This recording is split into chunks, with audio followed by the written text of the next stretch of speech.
The golden stories में आपका स्वागत है। आइए सुनते हैं राजेंद्र यादव की लिखी कहानी जहां लक्ष्मी कैद है, अंतिम भाग।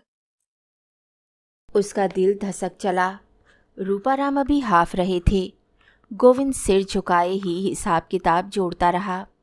आखिर स्थिति संभालने की दृष्टि से उसने कहा, लाला जी, आज मेरा नाम आ गया कॉलेज में। अच्छा, लाला जी ने खांसी के बीच में ही कहा।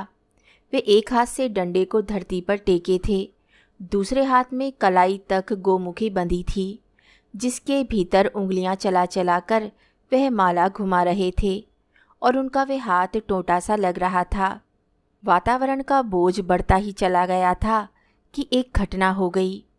उन्होंने सांस इकट्ठी करके कुछ बोलने को मुंह खोला ही था कि भीतर आंगन का लोहे का जाल भयंकर रूप से झंझना उठा, जैसे बहुत ही भारी चीज ऊपर से फेंक दी गई हो, और फिर जोर से बजती हुई खनखनाती कचली जैसी चीज आ गिरी। उसके पीछे चिमटा, संडासी, और फिर तो उसे ऐसा लगा जैसे कोई बाल्टी, कढ़ाई, तवा इत्यादि निकाल कर टट्टर पर फेंक रहा है और पानी और छोटी मोटी चीज़ें नीचे गिर रही हैं। उसके साथ कुछ ऐसा कोलाहल और कोहराम भीतर सुनाई दिया जैसे आग लग गई हो। गोविंद झटक कर सीधा हो गया। कहीं कहीं सचमुच आग वाग तो नहीं लग गई? उसने प्रश्न सूचक दृष्टि से चौंक कर लाला की तरफ देखा और वे आश्चर्य से अवाक रह गया। लाला परेशान जरूर दिखाई देता था, लेकिन कोई भयंकर घटना हो गई है और उसे दौड़कर जाना चाहिए, ऐसी कोई बात उसके चेहरे पर नहीं थी। मिस्त्री और चौकीदार दोनों बड़े दबे व्यंग से एक दूसरे की ओर देखते मुस्कुराते लाला की ओर निगाहें फेंक रहे थे। किसी को भी कोई खास चिंता नहीं थी। भीतर कोलाहल बढ़ रहा था, चीजें फेंकी जा रही थी और टट्टर की खड़खड़ाहट, घनघनाहट गूंजती जा रही थी। आखिर ये क्या हो रहा है? उत्तेजना से उसकी पसलियां तड़कने को हो आईं। वे लाला से ये पूछने ही वाला था कि क्या है, क्या हुआ है। तभी बड़े कष्ट से हाथ की लकड़ी पर सारा जोर देकर वे उठ खड़े हुए और घिसटते से जहाँ से आए थे उसी गली में चले गए। जाते हुए पलटकर धीरे से उसने किवाड़ बंद कर दिए। मिस्त्री और चौकीदार ने मुक्त होकर बदन ढीला किया, एक दूसरे की ओर मुस्कुराकर देखा, खकारा और फिर एक बार खुलकर मुस्कुराए। लाला का पीछा करती गोविंद की निगाहें अब उन लोगों की ओर मुड़ गई और जब उससे नहीं रहा गया तो वे खड़ा हो गया। मुर्गे के पंखों की तरह कंबल को बाहों पर फड़फड़ाकर उसने लपेटा और उस पत्रिका को देखता हुआ चबूतरे से नीचे उतर आया। थोड़ी देर यूं ही असमंजस में खड़ा रहा, फिर उस गलियारे के दरवाजे तक गया कि कुछ दिखाई सुनाई दे। कोलाहल में 4-5 आवाजें एक साथ किवाड़ की दरार से घुटी घुटी सुनाई दी और उसमें सबसे तेज आवाज़ वही थी जिसे उसने लक्ष्मी की आवाज़ समझ रखा था। हे भगवान, क्या हो गया? कोई कहीं से गिर पड़ा? आग लग गई? इस सांप बिच्छू ने काट लिया? लेकिन जिस तरह से लोग बैठे देख रहे थे उससे तो ऐसा लगता था जैसे कोई खास बात नहीं है। ये कमबख्त किवाड़ क्यों बंद कर गया? इस वक्त टट्टर इस तरह धमाधम बज रहा था जैसे उस पर कोई तांडव नृत्य कर रहा हो। उस ऊंची चीखती महीन आवाज में वे नारी कंठ, जिसे वे लक्ष्मी की आवाज़ समझता था, इतनी तेज और जोर से बोल रहा था कि लाख कोशिश करने पर भी वे कुछ नहीं समझ सका। परेशान क्यों हो रहे हो बाबूजी? चौकीदार की आवाज़ सुनकर वे एकदम सीधा खड़ा हो गया। मुस्कुराता हुआ वे कह रहा था, आज चंडी चेत रही है। उसकी इस बात पर मिस्त्री हंसा। गोविंद बुरी तरह झुंझला उठा। कोई इतनी बड़ी बात, घटना हो रही है और ये बदमाश इस तरह मजा लूट रहे हैं। फिर भी वे अत्यंत चिंतित और उत्सुक सा उधर मुड़ा। इस बड़े कमरे या छोटे हॉल में हर चीज़ पर आटे का महीन पाउडर छाया हुआ था। एक और आटे में नहाई चक्की काले पत्थर के बने हाथी की तरह चुपचाप खड़ी थी। और उसका पीसे आटे को संभालने वाला गिलाफ हाथी की सूंड की तरह लटक रहा था।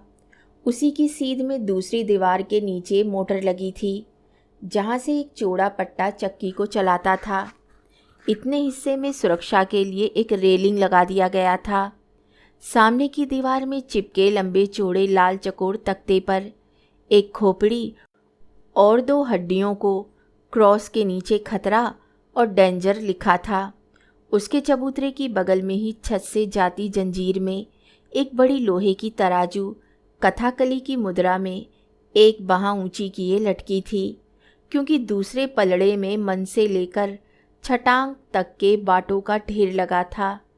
यद्यपि लाला रूपाराम अक्सर चौकीदार को डांटते थे कि रात में इसे उतार कर रख दिया कर, लेकिन किसी किसी दिन आधी रात तक चक्की चलती और दुकान दफ्तर वाले तो सुबह 5 बजे से ही आने लगते। उस समय बर्फ़ जैसी ठंडी तराजू को छूना और टांगना दिलावर सिंह को अधिक पसंद नहीं था। वे उसे यह कहकर टाल देता कि लड़ाई में सुबह ही सुबह काफ़ी ठंडी बंदूकें लेकर मार्च और परेड कर लिया, अब क्या ज़िंदगी भर ठंडा लोहा ही छूना उसकी किस्मत में बदा है, इसलिए वह उसे टंगी ही रहने देता। हालांकि ठीक बीच में होने के कारण वे जब भी दरवाज़ा खोलने उठता तो खुद ही उससे टकराता उलझता और रात के एकांत में फौजी गालियों का स्वागत भाषण करता। पुराना कैलेंडर, एक और पिसाई के लिए भरे अन्न या पिसे आटे के बोरे, कनस्तर, पोटलियाँ और ऊपर चढ़कर अन्न डालने का मजबूत सा स्टूल, इस समय दोनों टांगे जिनमें कीलदार फूट बूट डटे हुए थे, धरती पर फैलाए चौकीदार मजे में खट की पार्टी पर झुका बैठा अपना पुराना पहली लड़ाई के सिपाही पने की याद ग्रेट कोट चारों ओर लपेटे शान से बीड़ी धोक रहा था और धीरे धीरे सामने बैठे मिस्त्री सलीम से बातें करते जा रहा था। उसके और मिस्त्री के बीच में एक बरोसी जल रही थी। जब कभी ध्यान आ जाता तो पास रखे कोयले लकड़ी कुछ डाल देता और कभी कभी अत्यंत निस्पृहता से हाथ या पांव उस दिशा में बढ़ाकर गर्मी सोखता। सलीम सिर झुकाए गर्म पानी की बाल्टी में ट्यूब डुबा डुबा कर उनके पंक्चर देखने में व्यस्त था। उसके आसपास 10-12 काले लाल ट्यूब, रबड़ की कतरने, कैंची, पेच, प्लास, सॉल्यूशन, चमड़े की पेटी, एक और टायर लटके 10-12 साइकिल के पहियों का ढेर था।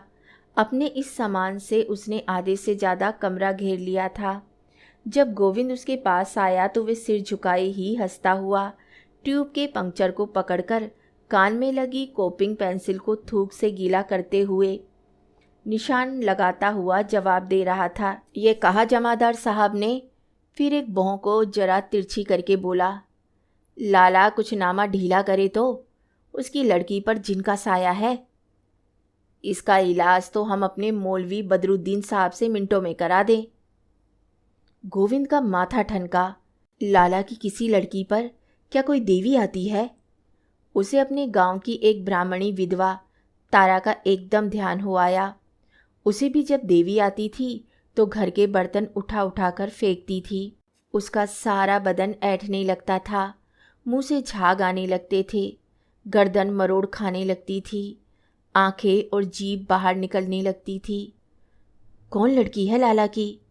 लक्ष्मी तो नहीं? भगवान करे लक्ष्मी ना हो। उसका दिल आशंका से डूबने से लगा। उसने सुना कोलाहल शांत हो गया था और कहीं दूर से रह रहकर एक हल्की रोने की आवाज़ भर सुनाई देती थी। शायद किसी को दौरा वोरा ही आ गया है, तभी तो ये लोग निश्चिंत हैं। गोविंद को सुनाकर चौकीदार बोला, नामा तुम भी यार मिस्त्री, किसी दिन बेचारे बुड्ढे का हार्ट फेल कराओगे। और बेटा इस जिन का इलाज तुम्हारे मौलवी के पास नहीं है, समझे? वह तो हवा ही दूसरी है।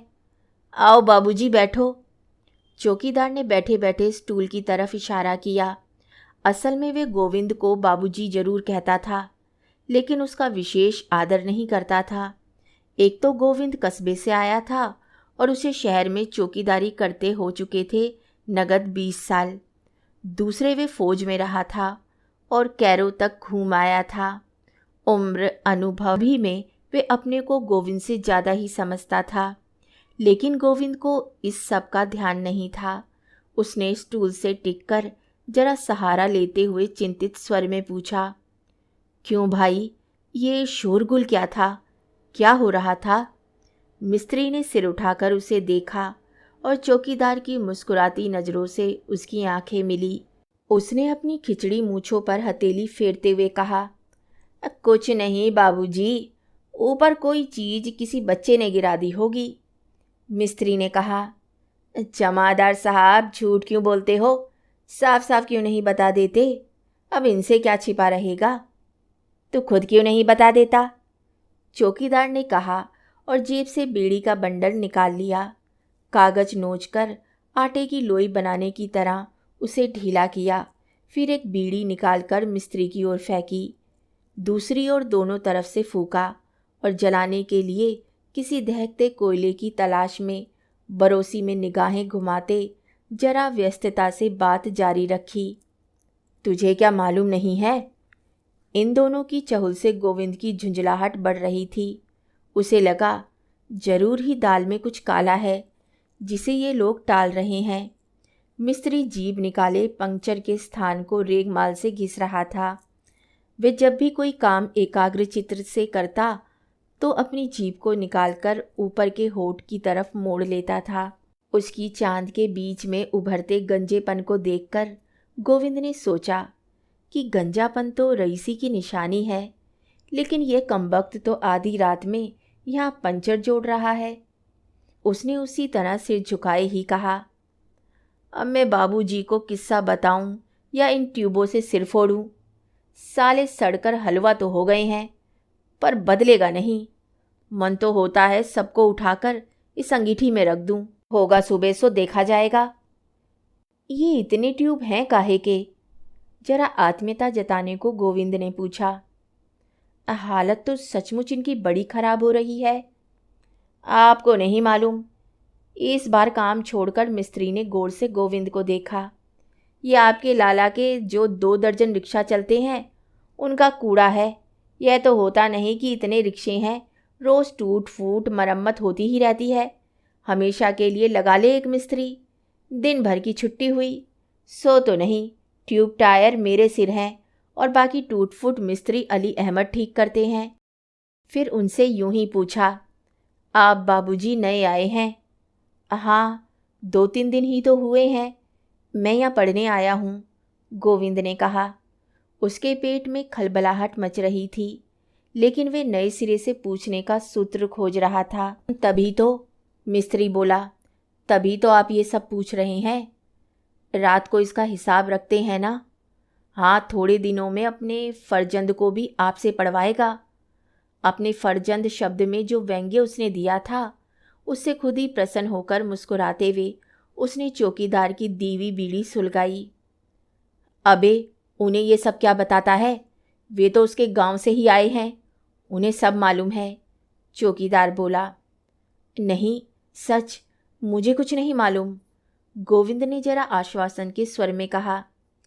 इन लाला के तो पिता ही यहाँ चले आए थे ना, सो हम लोगों को कुछ नहीं मालूम। बताइए ना, क्या बात है? गोविंद ने आदरपूर्वक जरा खुशामद के लहजे में पूछा। शायद उसकी जिज्ञासु व्याकुलता से प्रभावित होकर ही मिस्त्री बोला, अजी कुछ नहीं। लाला की बड़ी लड़की जो है ना, उसे मिर्गी का दौरा आता है। कोई कहता है उसे हिस्टीरिया है, पर हमारा तो कयास है बाबूजी, दौरा वोरा नहीं, उस पर किसी आसेब का साया है। उस बिचारी को तो कुछ होश ही नहीं रहता। विधवा है। जल्दी से बात काटकर गोविंद धक धक करते दिल से पूछ बैठा, हाय, लक्ष्मी ही ना हो? इस बार पुनः दोनों की निगाहों का आपस में टकराकर मुस्कुराना उससे छिपाना रहा। बीड़ी के लंबे कश के धुएं को लील कर इस बार चौकीदार जबरदस्ती गंभीर बनकर बोला, अजी, इसने उसकी शादी ही कहाँ की है? नाम क्या है? गोविंद से नहीं रहा गया। लक्ष्मी। लक्ष्मी उसके मुंह से निकल गया और जैसे एकदम उसकी सारी शक्ति किसी ने सोख ली हो। जिज्ञासा और उत्तेजना से तना शरीर ढीला पड़ गया। चौकीदार इस बार अत्यंत ही रहस्यमय ढंग से हंसा, जैसे कह रहा हो, अच्छा तुम भी जानते हो। गोविंद के मन में स्वाभाविक प्रश्न उठा, उसकी उम्र क्या है? लेकिन चौकीदार ने पूछा, तो सचमुच बाबूजी, आप इनके घर के बारे में कुछ भी नहीं जानते? नहीं भाई, मैंने बताया तो, मैं इनके बारे में कुछ भी कतई नहीं जानता। एक तरफ आत्मसमर्पण के भाव से गोविंद बोला। लेकिन लक्ष्मी का किस्सा तो सारे शहर में मशहूर है। चौकीदार बोला, आप शायद नए आए हैं, यही वजह है। फिर मिस्त्री की ओर देखकर बोला, क्यों मिस्त्री साहब, तो बाबूजी को किस्सा बता ही दूं? अरे लो, यह भी कोई पूछने की बात है, इसमें छिपाना क्या? यहाँ रहेंगे तो कभी ना कभी जान ही जाएंगे। अच्छा तो फिर सुन ही लो यार, तुम भी क्या कहोगे? चौकीदार ने आनंद में आकर कहना शुरू किया, आप शायद जानते हैं, ये हमारा लाला शहर का मशहूर कंजूस और मशहूर रईस है।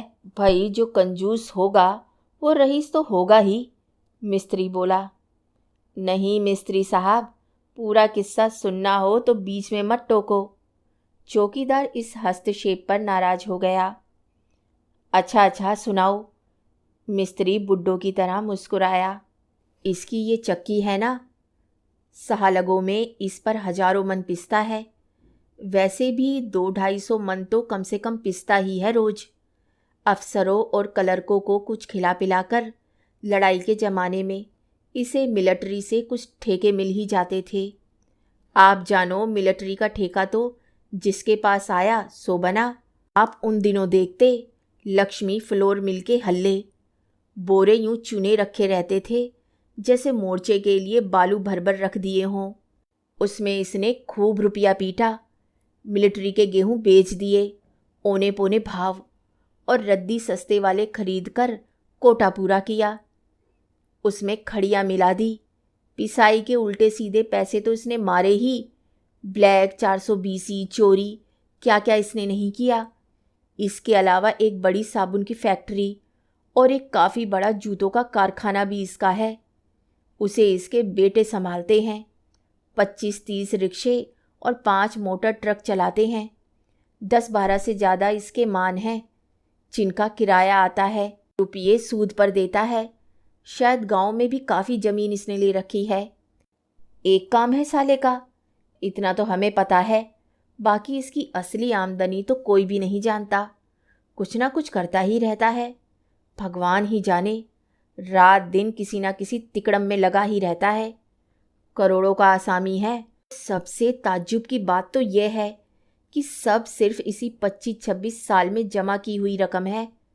चौकीदार दिलावर सिंह मिलिट्री में रह आने के कारण खूब बातूनी था और मोर्चे के अपने अफसरों के किस्सों को, अपनी बहादुरी के कारनामों को खूब नमक मिर्च लगाकर इतनी बार सुना चुका था कि उसे कहानी सुनाने का मुहावरा हो गया था। हर बात के उतार चढ़ाव के साथ उसकी आंखें और चेहरे की भंगिमाएं बदलती रहती थीं। उसकी बातें गौर और रुचि से सुनते हुए भी गोविंद के मन में एक बात टकराई, लक्ष्मी को दौरे आते हैं, कहीं ऐसा तो नहीं कि उसने जो ये निशान लगाकर भेजे हैं वह भी दौरे की दिशा में ही लगाए हों और उनका कोई विशेष गहरा अर्थ ना हो। इस बात से सचमुच उसे बड़ी निराशा हुई। फिर भी उसने ऊपर से आश्चर्य प्रकट करके पूछा, सिर्फ 25-26 साल? नई बीड़ी जलाते हुए चौकीदार ने जरा जोर से सिर हिलाया।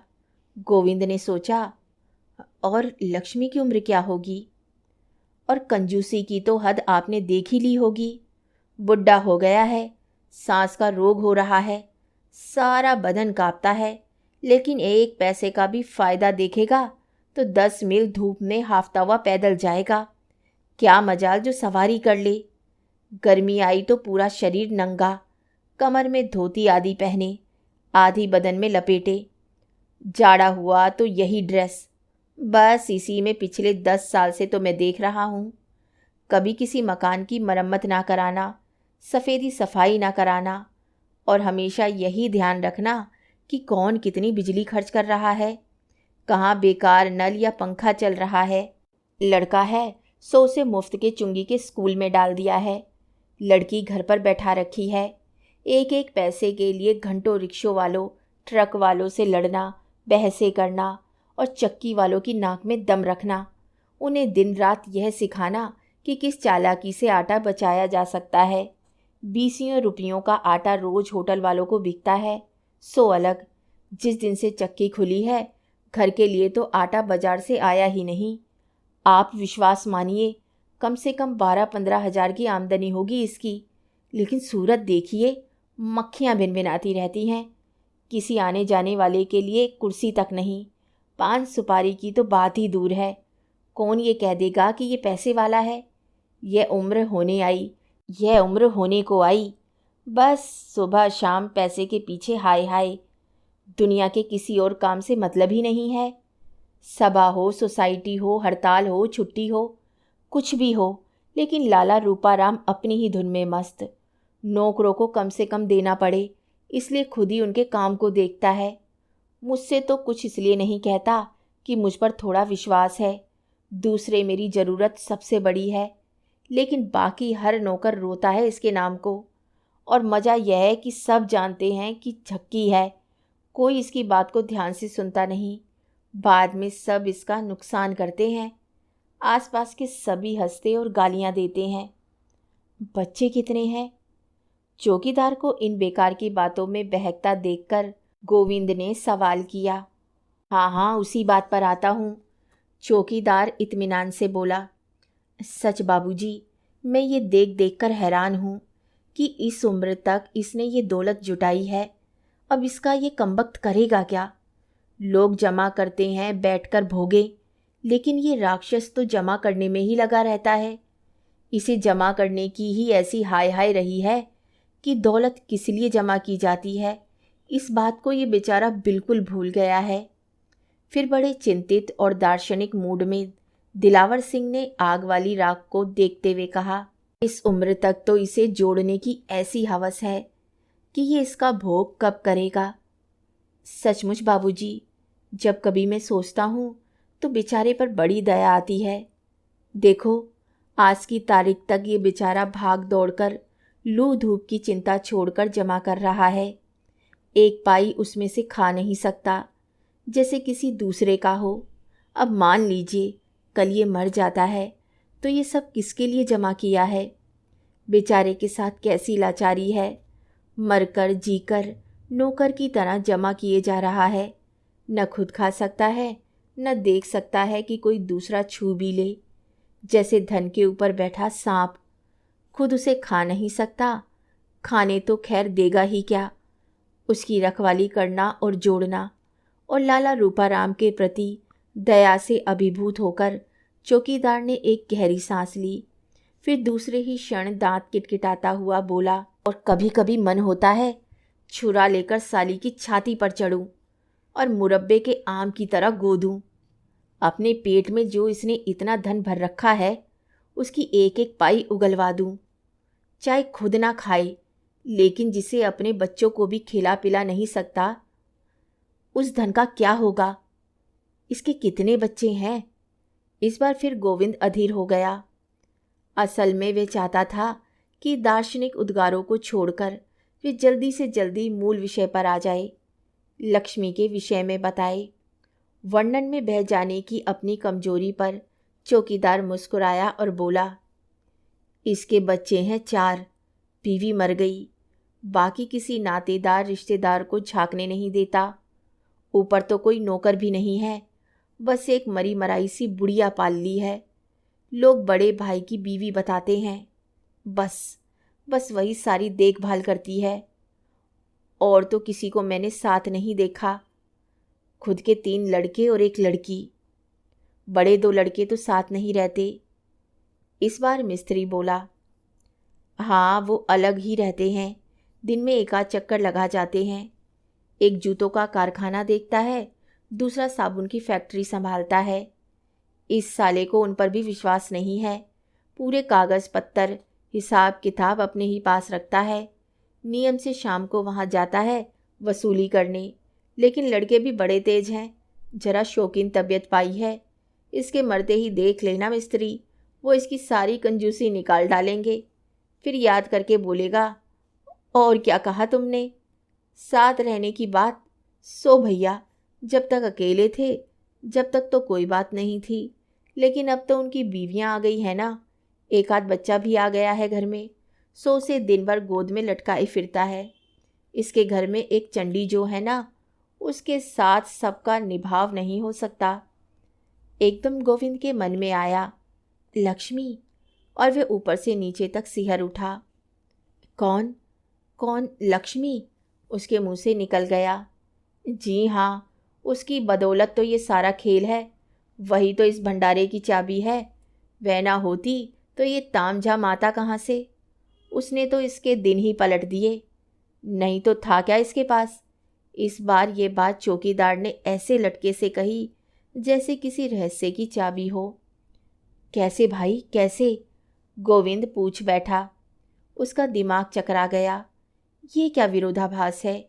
एक पल को उसके दिमाग में आया, कहीं यह रुपया कमाने के लिए तो लक्ष्मी का उपयोग नहीं करता? राक्षस, चांडाल। उसकी व्याकुलता पर चौकीदार फिर मुस्कुराया और बोला, बाप तो इसका ऐसा रईस था भी नहीं, फिर वह कच्ची गृहस्थी छोड़कर मर गया था। ज़्यादा से ज़्यादा 1000 रुपया दोनों भाइयों के पल्ले पड़ा होगा। शादियाँ दोनों की ही हो चुकी थी। कुछ कारोबार खोलने के विचार से ये सट्टे में अपने रुपए दूने चौगने करने जा पहुंचा तो सारे गवा आया। बड़े भैया रोचराम ने एक पंचक्की खोल डाली। पहले तो उसकी भी हालत डावाडोल रही थी, लेकिन सुनते हैं कि जब से उसकी लड़की गोरा पैदा हुई, उसकी हालत संभलती ही चली गई। यह उसी के यहाँ काम करता था। मियाँ बीवी वहीं पड़े रहते। ऐसा कुछ उस लड़की का पांव आया कि लाला रोचूराम सचमुच के लाला हो गए। इन दोनों के बड़े बूढ़ों का कहना था कि लड़की उनके खानदान में भगवान होती है। अब तो अपना लाला कभी इस ओझा के पास जा, कभी उस पीर के पास जा, कभी इसकी मानता, कभी उसका संकल्प। दिन रात बस यही कि हे भगवान मेरी लड़की हो। और पता नहीं कैसे भगवान ने सुन ली और लड़की ही पाई। आप विश्वास नहीं करेंगे, फिर तो सचमुच ही रूपाराम के नक्शे बदलने लगे। पता नहीं गड़ा हुआ मिला या छप्पड़ फाड़कर मिला, लाला रूपाराम के सितारे फिर गए। इसे विश्वास होने लगा कि ये सब बेटी की कृपा है और वास्तव में यह कोई देवी है। इसने उसका नाम लक्ष्मी रखा, और साहब, कहना पड़ेगा कि लक्ष्मी सचमुच लक्ष्मी ही बनकर आई। थोड़े दिनों में ही लक्ष्मी फ्लोर मिल अलग बन गई। अब तो इसका यह हाल है कि ये मिट्टी भी छू दे तो सोना बन जाएगा और कंकड़ को उठा ले तो हीरा देखे। फिर आ गई लड़ाई और उसके पंजे छक्के हो गए। इसे ठेके मिलने लगे। समझिए एक के बाद एक मकान खरीदे जाने लगे। सामान लाने ले जाने वाले ट्रक आए। इधर रोचूराम भी फल रहा था और दोनों भाई गर्व से कहते थे, हमारे यहाँ लड़कियाँ लक्ष्मी बनकर ही आती हैं। लेकिन फिर एक ऐसा वाक़या हो गया कि तस्वीर की शक्ल बदल गई। चौकीदार दिलावर सिंह जानता था कि ये उसकी कहानी का क्लाइमैक्स है, इसलिए श्रोताओं की उत्सुकता को झटका देने के लिए उसने उंगलियों में दबी व्यर्थ जलती बीड़ी को 2-3 कश लगाकर ख़त्म किया और बोला, गोरी शादी लायक हो गई थी। शायद किसी पड़ोसी लड़के को लेकर कुछ ऐसी वैसी बातें भी लाला रोचूराम ने सुनी। लोगों ने उंगलियां उठाना शुरू कर दिया तो उन्होंने गोरी की शादी कर दी। बस उसकी शादी होना था कि जैसे एकदम सारा खेल उजड़ गया। उसकी जाते ही लाला एक बहुत बड़ा मुकदमा हार गया। और भगवान की लीला देखिए, उन्हीं दिनों उसकी पंचक्की में आग लग गई। कुछ लोगों का कहना तो यह है कि घरेलू दुश्मन का काम था। जो भी हो, बड़े हाथी की तरह जो एक बारगी गिरे तो उठना दुश्वार हो गया। लोग रुपए दाब गए और उनका दिवाला निकल गया। दिवाला क्या जी, एक तरह से बिल्कुल मटिया मेट हो गए। सब कुछ चौपट हो गया और छल्ला छल्ला तक बिक गया। एक दिन लाला जी की लाश तालाब में फूली हुई मिली। अब तो हमारे लाला रूपाराम को सांप सूंघ गया। उनके कान खड़े हो गए और लक्ष्मी पर पहरा बिठा दिया गया। उसे स्कूल से उठा लिया गया और वह दिन और आज का दिन बेचारी नीचे नहीं उतरी। घर के भीतर ना किसी को आने देता है न जाने देता है। मास्टर रखकर पढ़ाने की बात पहले उठी थी कि मास्टर लोग लड़कियों को बहकाकर भगा ले जाते हैं, तो वे विचार एकदम छोड़ दिया गया। लक्ष्मी खूब रोई पीटी, लेकिन इस राक्षस ने उसे भेजा ही नहीं। लड़की देखने दिखाने लायक। बात काटकर मिस्त्री बोला, अरे देखने दिखाने लायक क्या, हमने खुद देखा है। जिधर से निकल जाती है उधर बिजली सी कौंध जाती है, 100 में 1। उसकी बात का विरोध ना करके अर्थात स्वीकार करके चौकीदार बोला, स्कूल में भी सुनते हैं बड़ी तारीफ थी, लेकिन सबकी साले ने रेड कर दी। उसे ये विश्वास हो गया कि लड़की सचमुच लक्ष्मी है और जब दूसरे की हो जाएगी तो इसका भी एकदम सत्यानाश हो जाएगा। इसी डर से ना तो किसी को आने जाने देता है और ना उसकी शादी करता है। उसकी हर बात पर पुलिस के सिपाही की तरह नज़र रखता है। उसकी हर बात मानता है, बुरी तरह उसकी इज्जत करता है, उसकी हर जिद पूरी करता है, लेकिन निकलने नहीं देता। लक्ष्मी 16 की हुई, 17 की हुई, 18, 19 साल पर साल बीत गए। पहले तो वे सबसे लड़ती थी, बड़ी चिड़चिड़ी और जिद्दी हो गई थी। कभी कभी गाली देती और मार भी बैठती थी। फिर भी मालूम नहीं क्या हुआ कि घंटों रात रात भर पड़ी जोर जोर से रोती रहती। फिर धीरे धीरे उसे दौरा पड़ने लगा। अब क्या उम्र है? गोविंद ने बीच में पूछा। उसकी ठीक उम्र तो किसी को भी पता नहीं, लेकिन अंदाज से 25-26 से कम क्या होगी। खिन्ना से होठ टेढ़े करके चौकीदार ने अपनी बात जारी रखी। दौरा ना पड़े तो बेचारी जवान लड़की क्या करे। उधर पिछले 5-6 साल से तो यह हाल है कि दौरे में घंटे 2 घंटे वे बिल्कुल पागल हो जाती है। उछलती कूदती है, बुरी बुरी गालियाँ देती है, बेमतलब रोती हंसती है, चीज़ें उठा उठा कर इधर उधर फेंकती है। जो चीज़ सामने होती है उसे तोड़ फोड़ देती है, जो हाथ में आता है उससे मारपीट शुरू कर देती है और सारे कपड़े उतार कर फेंक देती है। बिल्कुल नंगी हो जाती है और जांघें पीट पीट कर बाप से कहती है, ले ले तूने मुझे अपने लिए रखा है, मुझे खा, मुझे चबा, मुझे भोग। वह पिटता है, गालियाँ खाता है और सब कुछ करता है, लेकिन पहरे में जरा ढील नहीं होने देता। चुपचाप सिर पर हाथ रखकर बैठा बैठा सुनता रहता है। क्या जिंदगी है बेचारे की। बाप है सो उसे भोग नहीं सकता और छोड़ तो सकता ही नहीं। मेरी तो उम्र नहीं रही, वरना कभी मन होता है ले जाऊं भगाकर, होगा सो देखा जाएगा। और एक तीखी व्यथा से मुस्कुराता चौकीदार देर तक आग को देखता रहा। फिर धीरे से होठ चबाकर बोला, इसकी बोटी बोटी गर्म लोहे से दागी जाए और फिर बांध कर गोली से उड़ा दिया जाए। गोविंद का भी दिल भारी हो आया था। उसने देखा बुढ़े चौकीदार की गीली आंखों में सामने की बरोसी की धुंधली आग की परछाई झिलमिला रही है।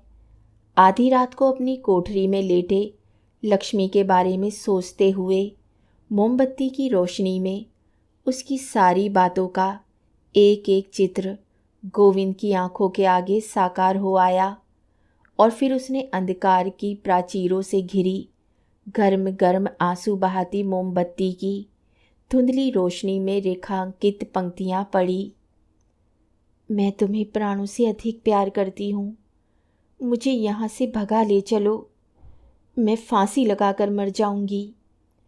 गोविंद के मन में अपने आप एक सवाल उठा, क्या मैं ही पहला आदमी हूँ जो इस पुकार को सुनकर ऐसा व्याकुल हो उठा हूँ, या औरों ने भी इस आवाज़ को सुना है और सुनकर अनसुना कर दिया है? और क्या सचमुच सचमुच जवान लड़की की आवाज़ को सुनकर अनसुना किया जा सकता है? कहानी सुनने के लिए धन्यवाद।